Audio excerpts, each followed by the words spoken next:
यही खातिर के तना भइल बाटे खराचा। बोला ओहिया ले जानू तुहर होई सब चराचा। यही खातिर के तना भइल बाटे खराचा। अब नाही केहू के दाल गले वाला बा, अब नाही केहू के दाल गले वाला बा। राज करिए राजभर जी माहौल बदले वाला बा।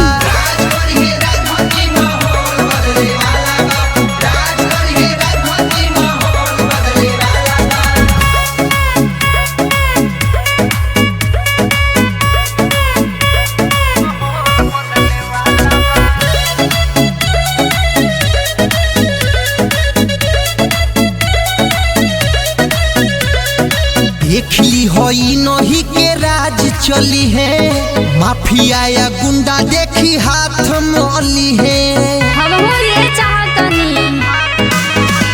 रिकॉर्ड जानू वर्ल्ड में बनाई दो ना हो। काबा पावर राजू भर के दिखाई दो ना हो।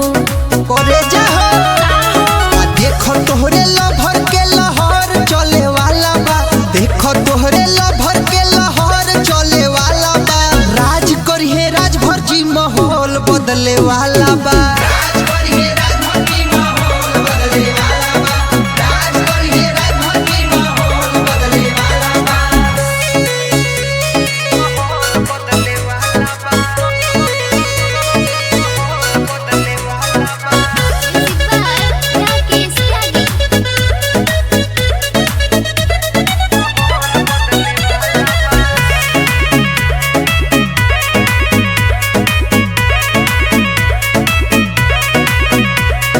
जनुआ के जानी सारा शहर, चारू ओर चली अब लहर।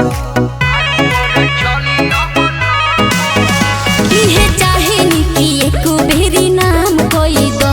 नाम हो जाए ऐसन काम सरेआम कोई दो। करे जाओ कदेव साइलेंट बोल कर कवन हाला बा, कदेव साइलेंट बोल कर कवन हाला बा। राज करिए राजभर जी माहौल बदले वाला बा।